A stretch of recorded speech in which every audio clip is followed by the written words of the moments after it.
welcome to the Totally Awesome Fishing Show, where we're out of Watchet Marina on the North Somerset coast fishing with Steve Yeandle.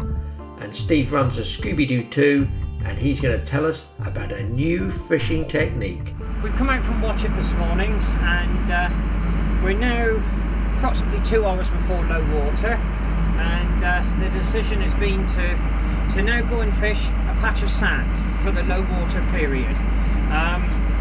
One of the factors in making this decision today is that we've got a strong southerly wind, strong offshore wind, and I know of a patch of sand which is down underneath the lee of North Hill, and we'll pick up quite a little bit of shelter, and hopefully just when the tide turns, 1 or 2 blonde ray. That would be the target species down here, and it's a good low water mark on a day where it wouldn't be too prudent to go offshore given the strength of the wind. What sort of depths in that, Steve, will we be up there, and what sort of ground are we over? Is it sand? Yes, it's like sand dunes. The top of the bank will be in approximately 10 metres of water, and that could drop out to 13, 14, 15 metres in the trough. It just depends, really, it just depends as the boat swings. We'll be fishing over the low water period, so what I usually do is I usually set my anchor, if I can, right on the top of the dune, and then I'm fishing back into the trough, and then the tide will turn and the boat will turn back over the top of the bank, and then we'll fish down the other side. So we fish one side on the outgoing tide and another side on the ingoing tide. Down here it's a low water venue. If we haven't found any ray by 1 hour's flood, then we'll be pulling out and trying something different. And that tube down the centre of his anchor rope tub is used for coiling the rope round, which is a really good idea, but when he's finished he puts the chain back down inside that tube. So there we are, anchor down, and there was a boat that came all the way across, I believe, from the Welsh side to fish on the Somerset side. Trying to get out of the wind as we were. It was a rough day, but look at that, really close to land you fish off Watchet. They got some good fishing there, and North Somerset coast is one of the good places to go fishing, no question of that. I think I've actually fished off that beach here quite recently. So with a few whitecaps coming off, here is the new hybrid method of boat casting that we're using here. So it's not up tiding, it's not down tiding, it's actually boat casting. It's the new hybrid method designed to take the world by storm. And another thing, always tie your rod down. You don't want to see it disappear over the side when a big fish grabs hold. So if you want to learn more about hybrid boat casting, let's put this theory into practice and talk to a man who might know about it. And so we're better to talk about that theory. But down here, Watchet in Somerset on the North Somerset coast, fishing in the Bristol Channel, and we're aboard Scooby Doo. Skipper Steve Yeandle is here, and he has an insight into what this technique is, this boat casting technique. As I say earlier, it's a hybrid between, let's say, down tiding and up tiding. So Steve, rigging up, I noticed the guys out there, they're all using, they're not using those breakaway leads, which we use at my well, which you've got much bigger tides here. You've got a different lead system you use down here. One presumes 2 anchor or baits to the bottom. So what is that lead you've got? How does that one work? Yes, Graham, well we're talking about the boat casting method, and the crucial part of the boat casting is the grip lead. And we started off using the breakaway leads. That's the leads where the wires are secured to the lead with a little bead, and that when you catch a fish, the theory is that the wire rotates round to release the lead. Yeah. Well, what we found was fishing these strong waters was that too many times the breakaway lead was breaking away. Just from the strength of the tide? On the strength of the tide, or a piece of weed or something goes on the line, and once it breaks away, it can't reset itself, and too much time was being lost on false bites. Sure. So we went away from the idea here of the breakaway, yeah. and we now use the fixed gripper. This is a 190. Okay. Yeah. What's that in ounces roughly for old fogies like me? Well, that one is about 8 ounce. Yes. 8 ounce. Yeah. 8 ounce, and we tend to use possibly 150 to 210 grams. As I said, this one's a 190. Now, again, how you prepare the wires is down to personal preference. So it comes like that when you buy it? It comes like that when you buy it, yes. This section here is screwed on, so what we do... You just unscrew that, yeah? No, so that's your lead piece, and that's interchangeable. So you've got your head, you've got your lead. You could take that piece off and put a heavier one on, or a smaller one, or a lighter one on. That is your choice. Then we've got the plastic section, and in through here has been threaded 4 stainless steel wires. Are they fixed in those wires? Do you buy them like that? They're just pressed in, and you press them in. Yeah. Okay, into the... I see that. I'm zooming in on that so we can see that. So that's it. Yeah, I got it, yeah. And then we screw the head onto the lead. And again, they're interchangeable, those wires. Absolutely, the heads go into they're any lead. interchangeable. Okay. Then, a little plastic tail slides down over the wire. Yeah. Okay. Now it's down to personal preference. I noticed when you were casting earlier, you had taken your wires and you just folded them out in a lazy loop. Oh, and that is quite a good idea because that gives quite a lot of spring, right? It's not my method of doing it. I'd like to show you my method. Absolutely, yeah, that's what we need to know. And my method is at the top of the piece of plastic, set of pliers, and I bend those wires out at 90 degrees to each other. There's one. There's 2. Yeah. There's 3.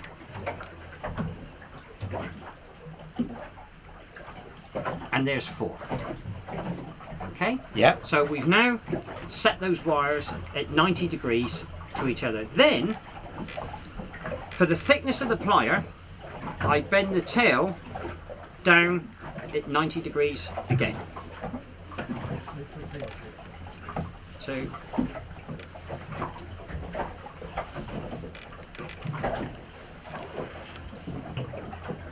And the final one.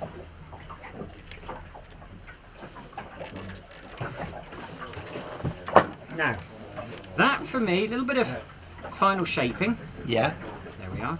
But that for me is the perfect arrangement for a boat casting lead.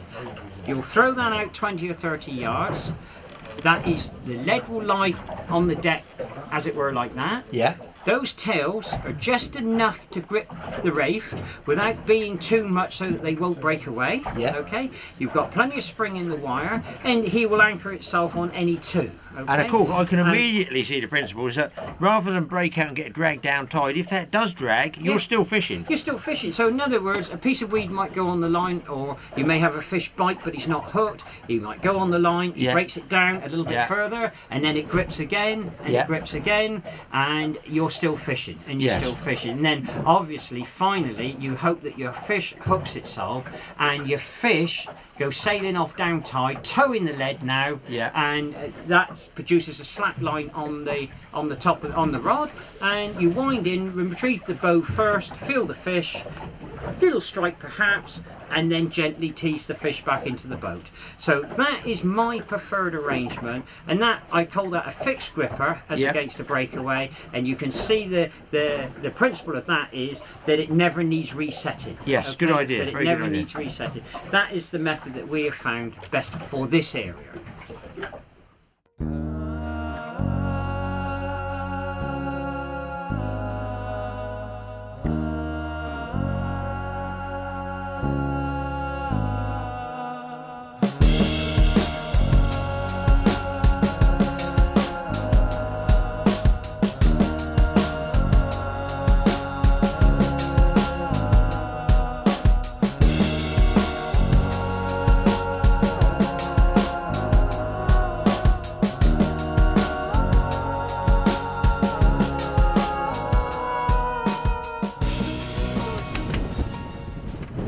I was taking Steve's advice on trying to keep baits away from the boat. Go on, Graeme, hold in there. Okay.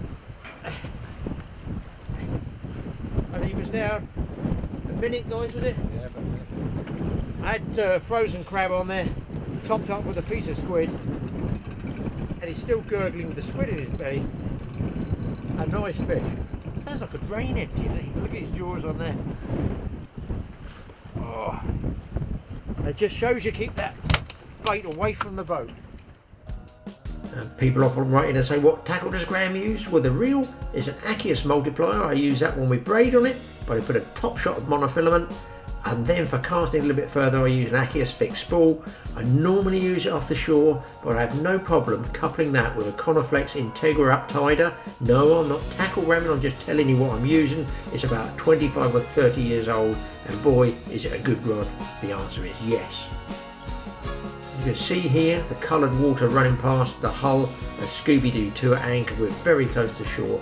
This is the Bristol Channel. The bait we're going to be using a mixture of squid and crab, and there's even some frozen black lug in there as well. If you're going to be looking for rays, I feel squid is the bait you should use. A little bit more smell to it. I've always tried to smell squid. It smells of nothing. Oh yes, it does. It smells when it's in your car 2 days and you've forgotten all about it. That's when it really does smell, and it takes about a week to get out a car. That's the problem.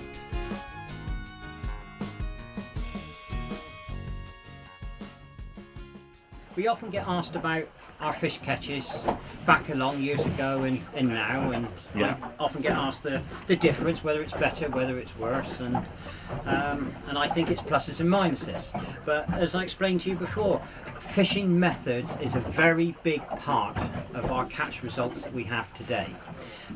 When I started chartering, late 70s, early 80s, that it was all your split cane, brute force and ignorance down tide gear, drop down the back of the boat, heavy leads, heavy hooks, everything was heavy, and we caught well, or at least we thought we did. And at least we thought we did. I think that's fair, and I think quite possibly we caught bigger fish at times. Well, come the mid 80s, all of a sudden this idea of op-tiding came about. Sure. And okay, we've developed the technique to best suit our area, but it's revolutionised our sea fishing in our patch. This is shallow, fast-moving water. Shallow, fast-moving water, and it's a challenge to get your lead and get your bait onto the seabed and keep it there. Keep it there. In the old days, it would have been £2 of lead, even 2.5 pounds of lead dropped down on the seabed on heavy mono line.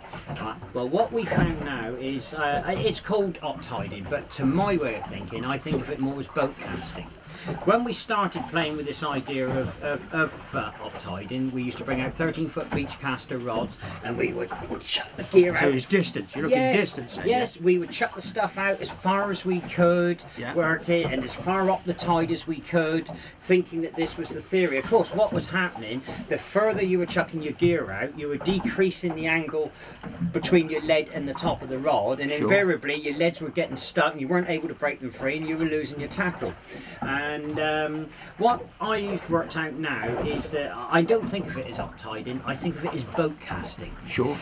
The boat at anchor puts out a shadow, puts out a footprint, right? Now that footprint could be the effect of the boat in the water and the effect on the fish. It could be the anchor rope and the vibrations that's coming off the anchor rope. Even like we can hear now, it might pick up on the mic, this slapping on the hull. Yes, you think even that? This is water moving past the hull, right? Water's come past the anchor rope, and the anchor rope's going to be vibrated. It's coming past the hull, and by boat casting, it's not the distance. We might go out 20 or 30 yards. We may go straight out at 90 degrees from the hull. We might go slightly up tide. Equally, when I'm smoothhound fishing, I think casting straight down the back of the boat 20 or 30 yards. So it's getting away from the boat rather than going up the tide. It's getting away from the footprint of the noise, the footprint of the shadow of the hull. And chucking that little bit of distance away with a grip lead means that you can fish much lighter leads.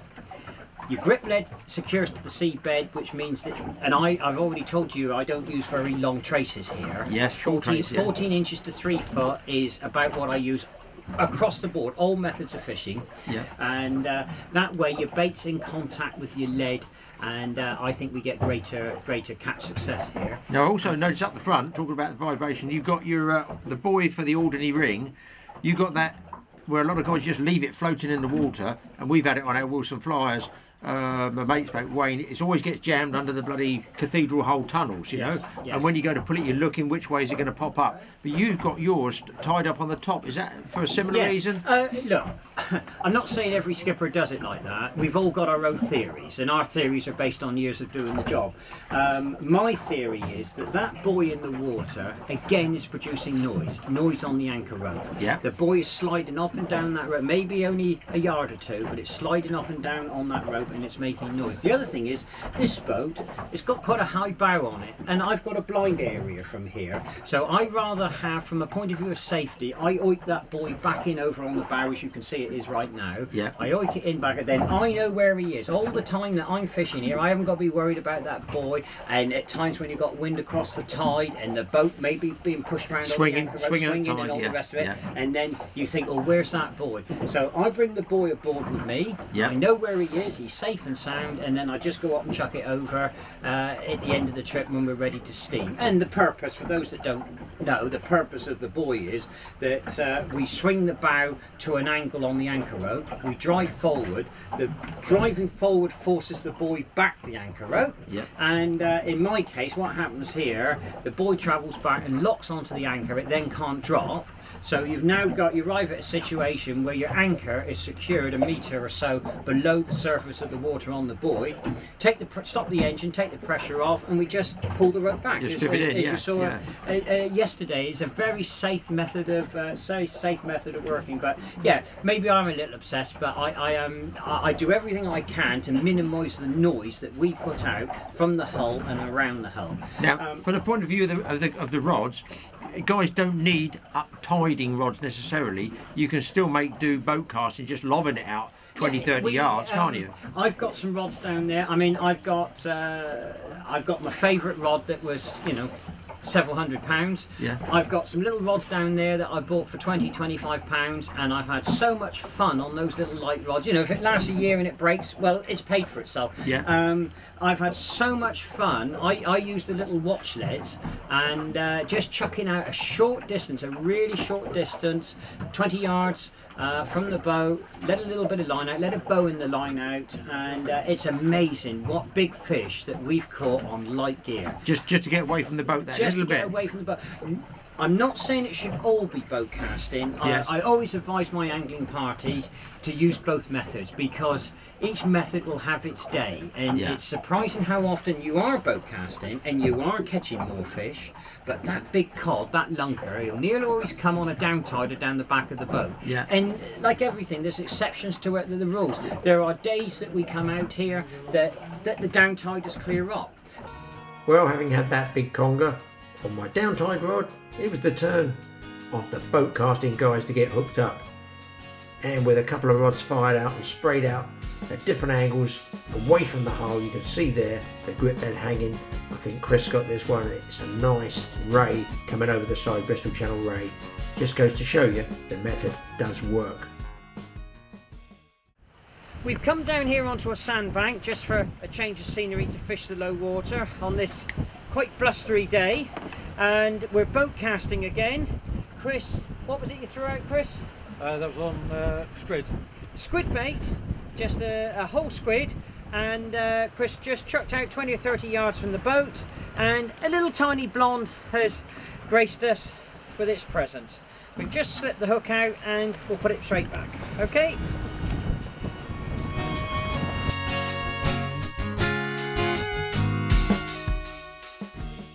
What's interesting about tides, now, I think a lot of anglers think the tide just stops, you know, it stops, it starts, and the bit in between is when it's moving.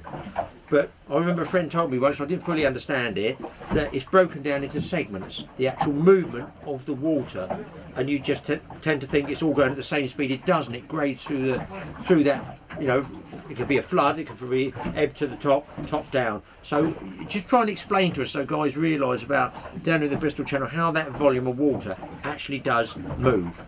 Right, well, we're talking about the tide and the tidal range. Now, here in the Bristol Channel, we've got what's reported to be the second highest tidal range in the world. The range being the difference in height between high water and low water. And a 12.5 metre tide at Watchet is a big spring tide. It's a lot of water to move in and out. Huge volume. Huge volume, yeah. yes. Now, the Bristol Channel has, local boatmen would know the Bristol Channel effect. The channel has an effect on the water quite peculiar to the Bristol Channel and not applicable to anywhere else. But generally speaking, the tide moves in a rule of twelfths. And that means that you've got a 6 hour period, usually 6.5 hours between high water and low water. And the rule of twelfths says that from high water to the first hour past, so for the first hour's ebb, the tide will lose 1/12 of its range. Yeah. In the second hour, it'll lose 2/12 of its range. In hours 3 and 4, it'll lose 3/12 of its range each hour. And then hour 5, i.e. 1 hour to low water, it's going to lose 2/12, and then in the final hour, it's going to lose 1/12. Yeah. Okay, now I've done a little drawing here.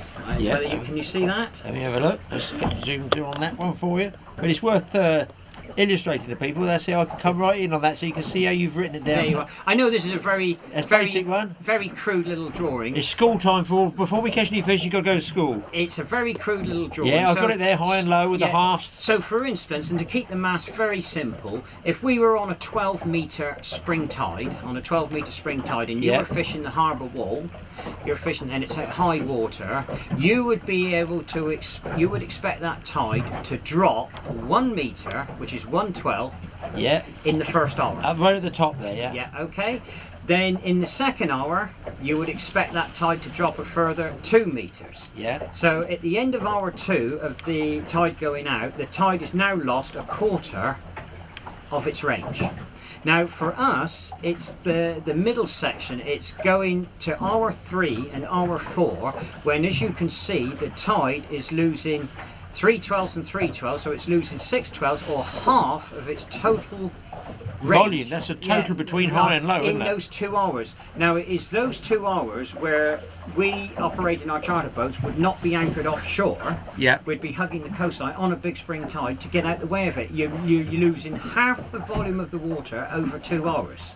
Then once we get into the period 2 hours to low water, sure, then we can start creeping off, because we're not going to be losing the volumes of water again, so the current run then reduces. Yeah. Okay, now this is how the channel works. Now another factor within the channel is that the fact it's a channel, the ebb, the ebb is much stronger than the flood. The ebb is much stronger than the flood. What causes that? Right. You think it'd be the same each way, but it's not. You would, Graham, but the channel narrows as you go eastward. Yes. Okay, or to look at it the other way, facing west, the channel gets wider and wider. Now, on an outgoing tide, think of it as a clear motorway. On an outgoing tide, the channel's getting wider and wider. The tide can run out, and there's nothing to restrict it. It can just accelerate. So the ebb is very much stronger. When you think of the tide now coming in, all that water's coming into the channel, but the channel, as we get off Watchet and then further east, is narrowing all the time. So it's constricting all the water. Correct. The water's being constricted, and the water is being held back, and so the flood is significantly less current on the flood than there is on the ebb. And as an example of that, on the flood tide, take today for instance, we wouldn't dare move offshore until hour and a half, maybe 2 hours, but certainly an hour and a half to low water. But then, when the tide turned round, it might just be that we could fish to the end of the trip offshore if the fish were biting there. Because it's slower, yeah. Because the incoming tide won't be so aggressive. Oh, that's interesting. That's good.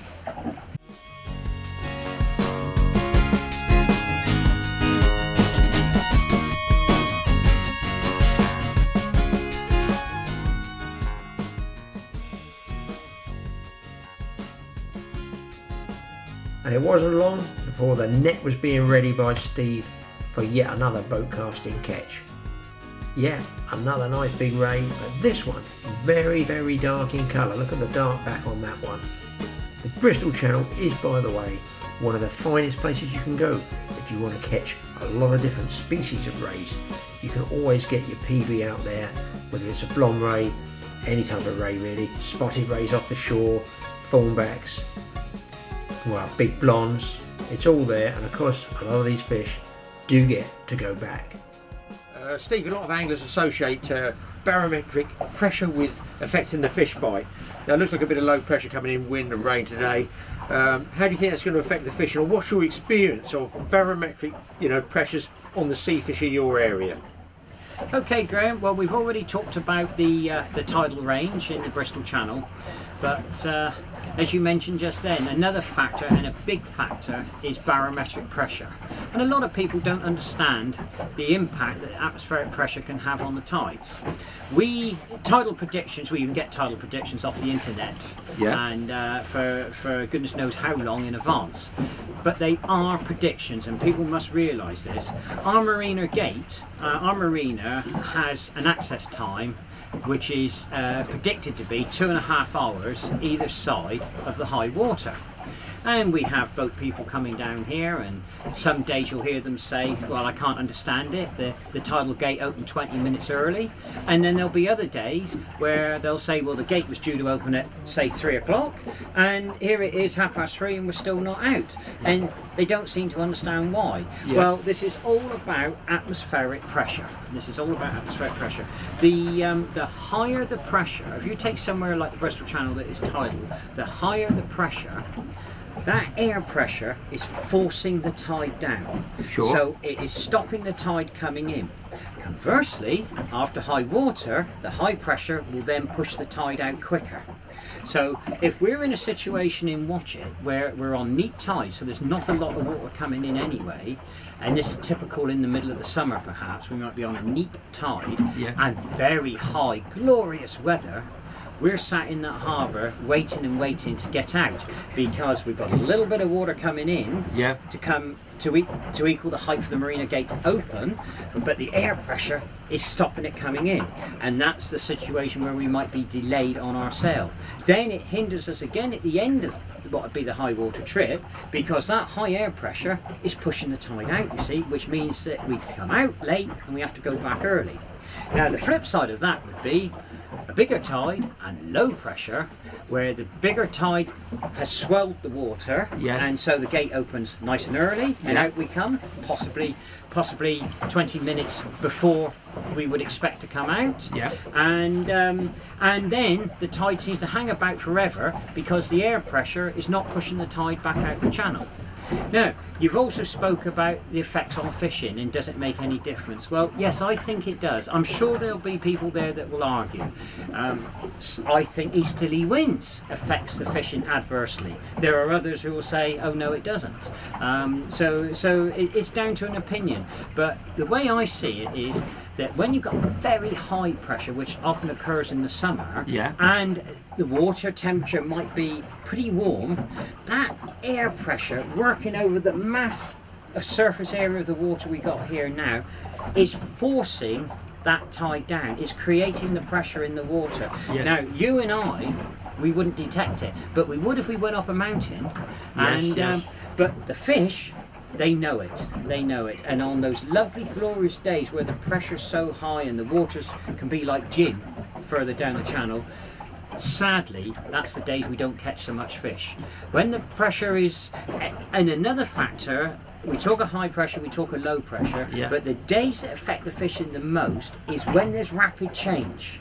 When there's rapid change, either a quickly rising barometer or a quickly falling barometer, that seems to affect the fish feeding. The fish are there, but the fish feeding. It disturbs them in some shape or form. So if we've got very high pressure over a long period of time, then I think the fish can adjust to it, or very low pressure over a long period of time. But it's the rapid changes that seem to make the difference on the fish catches on that given day.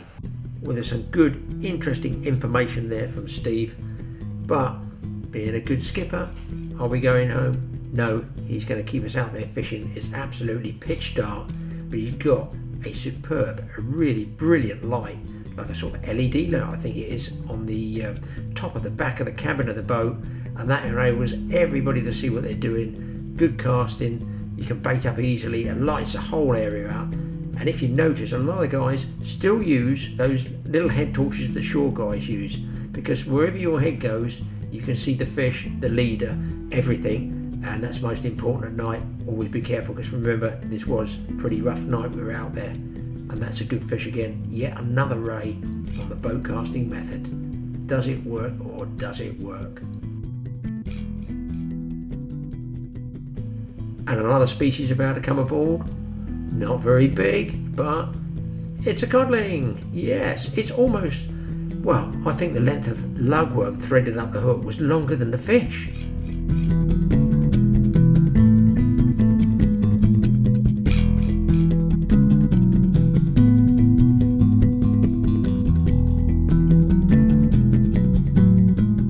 Whatever it is, we got it covered with 2 cameras anyway.